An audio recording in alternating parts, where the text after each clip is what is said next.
Hey, what up, everybody? Welcome to another episode of the Movie Logs, and in this episode, we're reviewing Robert Bresson's A Man Escaped.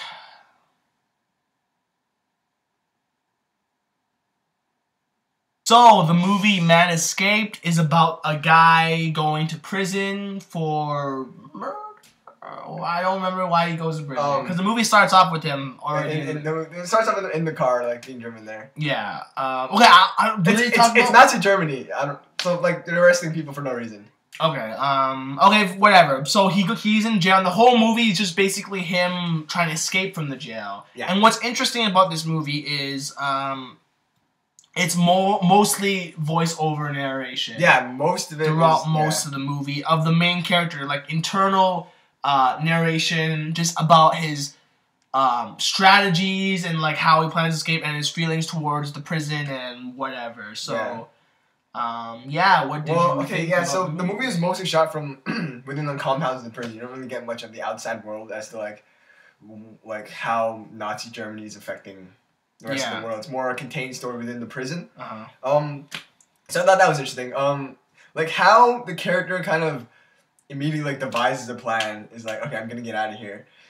It's pretty innovative of its own, I guess, because I don't know, the movie's pretty old. Yeah. So like just the fact that they had such a complicated like I don't know, not plot, but like way they wrote the story about he's gonna do this with the door and like he has this plan for escape with the wires. I thought that was like I thought the story felt modern. Like I don't know if it was just me, but watching it the whole time, it felt kind of like Shawshank Redemption to me. Right. Because it was kind of like the whole vibe of like escaping from prison and stuff like that. Yeah. I felt like maybe when they made Shawshank, they kind of looked back on this movie for kind of inspiration, but maybe not. But yeah, you mentioned voiceovers. Most of it is shot where the main character, his name is Fontaine. Fontaine. He's not talking. It's mostly him reflecting back on each situation. Be like, when I went to take apart my bed, I did this, and I took the wire out, and I made a wire like this, and I wrapped it around in cloth. Yeah. And then. Yeah, so it's like, it's interesting how like you could tell a story without having the character on screen saying anything at the moment. Right. I thought that was interesting. Yeah. I agree. Like on a surface level, like just like as you described it, how like he talks about like what he's about to do in this moment, like what he's trying to do, and like it on a surface level it might seem kind of boring. Like is this guy just gonna explain everything like what he's gonna do? But it's actually not the case. I don't know. Something. There's something different about it. There's an air of suspense somehow that they create. Yeah, I was just about to get to that. Like, it's a very suspenseful movie because you don't know what's happening outside of Fontaine's mind. Yeah. Like, it's mostly, I know he's gonna do this, but you know what's gonna happen outside of him that's gonna ruin those plans, and like you never like it's very interesting in that way, and like. It's not like you don't know that he doesn't escape because like everything's narrated in the past tense. Yeah, exactly. So you know he escapes. So you know he escapes, but it's how he escapes. Yeah. And like even then, like it's I really like how suspenseful it was. Yeah. Like it was very interesting. Like just like it's a different viewing experience that I really enjoy. Like it. I don't know. Like it makes you connect to Fontaine on such a and like the way they personalize the story is to give side characters that have a connection to Fontaine, and how their stories unfold is a consequence of what he does in the prison. Right. Because one of the characters then gets shot, and one of the characters is an old man living in the cell beside him. He has this kind of like a mutual relationship with him, and he feels kind of bad leaving him there because when he eventually escapes, you can't bring him with him. Yeah. And like it does make everything seem like a lot. There's a higher stake. Yeah, I was gonna say that. Like the stakes are so much higher because everything he does is affecting everyone around him. Yeah. And I really like how most of the movie is in the prison because like it really, I don't know, like movies like that are just so interesting to me because like especially if they're able to grab your attention, like like 12 Angry Men for example, like the whole movie is them in the meeting room, but it's the way they present, like they structure the plot that just makes it more interesting. And like this movie as well, like given the limited scope of their movie, like just what they were given and what the script like gave them, like, yeah, I think that they did a great job with it. Yeah, the script was really minimal too. Yeah. There wasn't ever like this big over dramatic thing where he's like, "Don't leave me." Yeah. Don't like, leave me. like it's all like it's all A to B, C. Like it's very. I don't know. It's very from point to point. Yeah, yeah. But like one of the problems, I don't know if it was just you, but I felt like some parts were drawn out a bit long. Mm-hmm. Like I found some parts were a bit boring. Right. Like I know the entire thing as a whole was suspenseful because you never know who's gonna escape. But there were some parts where he'll be explaining stuff or talking about things.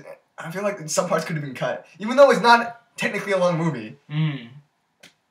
Yeah, I agree. Because like, there's only so much you can like follow with his narration. Yeah. Because at some point it does make you feel claustrophobic. Yeah. Like the only thing is him. Yeah. And like there's not a lot of breathing room between you and the character, which I guess it really it says a lot about the theme of the movie because it's really connected to the movie of claustrophobia and like being stuck in a prison. even the cell, like I found the cinematography within the cell the most interesting. Yeah. Because you never fully see the cell. Like, it's shot from, like, different corners. But as the movie progresses, you can kind of put together how big the cell is. It's literally not too big. It's literally, I don't know. You can't see it here. But it's, like, how do I put it? Like, it's maybe 4 feet by 8 feet.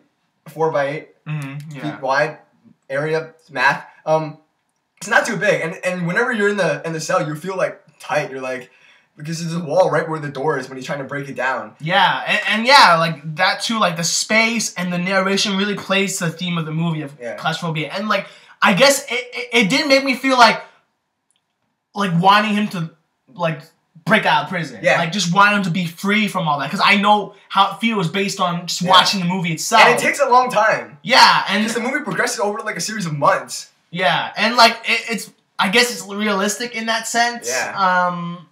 And it's just interesting seeing his thought process. Like it's really cool. Like just the way how he goes from one point to the next, and like how he constructs the rope and like all that stuff. And there isn't any like unnecessary like I know you said there were really long drawn parts, but they were still part of the escape of the movie. Yeah. There wasn't anything that was like a waste. There was never random scenes where the prisoners getting like shot or it's a very tight movie where every shot that's put in the movie counts towards him trying to escape the movie. And I really like that because I feel like, but I do feel like because I was gonna compare that to Playtime, right? But I just realized they are two different kind of movies. Like Playtime, like I said in the review, it's more atmospheric. This one is more tight and claustrophobic. It's more of a story. Kind of movie. It's more of a story as opposed to Playtime, which was more of an experience. Yeah, exactly. But still, comparing to Playtime, it's a lot tighter. It's a lot tighter. Oh yeah, a lot tighter for sure. Because there's so much going. It's trying to show you all of Paris. Yeah. And this being it's a French film. Everything's spoken in French, but it's more focused on the story of this one man as opposed to showing you all of Paris. Which again plays to the internal narration going throughout the movie. And I guess I actually really like this movie, because I when I was first told about the premise of the movie, I was like, I don't know if I would like that because it's, because I usually don't really like voiceover narration. Yeah. Like it gets a bit much when you're trying to focus on the story. Yeah, but considering the whole movie is voiceover narration, I was a little bit concerned. But I just really liked the way they executed it. Yeah. I thought was really effective, very tense, very engaging movie, very tight movie. I mean, the only gripe I have with it is, like you said, there were some really drawn out parts, and it can feel really claustrophobic sometimes, and like. The narration can be a little bit too much, but overall I feel like sometimes it gets a bit linear where you're like I kind of want to see what's happening on the other side of the prison, but like then focus back in on the character and his struggles. So this week was more, about sound. So this movie has a big thing on sound. Yeah. Okay, clearly the voiceover narration, but like the lack of sound in the entire movie. Exactly. It adds to that emphasis of like claustrophobia and like suspensefulness because when he's making his plans to escape from the prison, the first thing he does is he has a wooden cell door, which I don't know why they gave him a wooden door for a cell, but he takes a spoon and he starts like cracking at it, and he starts like gnawing at it. It makes a lot of noise. Yeah. and the fact that the whole prison is silent, you have the suspense like they're gonna hear him at one point. Yeah. And then they use a lot of like off-screen sound too.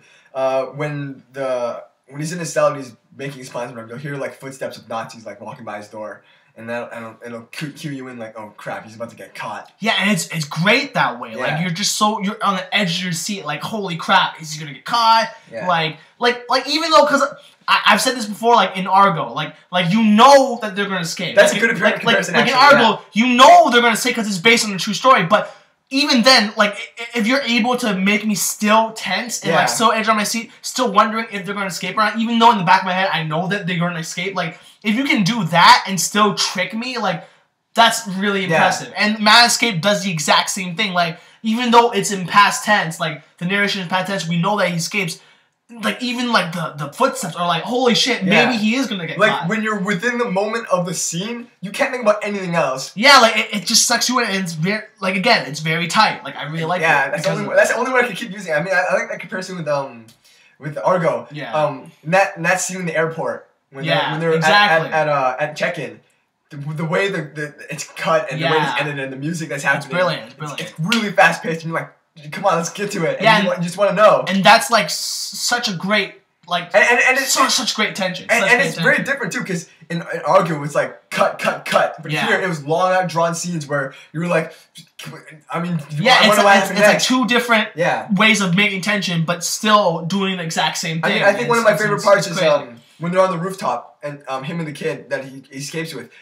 They're walking across, and the roof all made of gravel. And they're walking. Every footstep crunches. Yeah, and it's they take advantage of every single kind of sound that you can make, and really emphasizes it, and it really heightens the movie. Yeah, like every small sound you hear, you think that's it. He's gonna be caught. Yeah, it's over. So like, I mean, and considering it's a jail too, like it's just great. So yeah, is there anything else you want to talk about? Nah, that's it, man. Well, okay, so that's our movie log for Man Escaped. I actually really do recommend this movie. You know, I know the past movie logs, I recommended most movies, but I did give, like, a cautionary thing. But this one, I don't think I am. Like, I actually thoroughly did enjoy this movie. I mean, the only small thing I might, you know, warn is, like, the entire movie is a voice-over narration. I mean, so if you don't think you can handle that, then, you know, I would be cautious, but... Overall, I still really like there are segments where their characters talking to each other. It's not all narration. Yeah, okay, but the majority of the movie is that, so you might want to be cautious about that. But yeah, I really recommend this movie. Great movie to watch. Yeah, I mean, if you just finished watching Shawshank Redemption and you want more, you know, prison escape movies, this is your movie, man. Like, I totally agree with that. So yeah, that's it for our review. Thank you guys for watching. If you guys like this video, please like it. If you like it even more, please favorite it. Like it even more, please share it. Subscribe to the channel for update content. Also subscribe to our personal channels, other stuff there too. And yeah, I'll see you guys on the next Black Couch, Igloo Cinema, Movie Log, or Trailer Box. Later.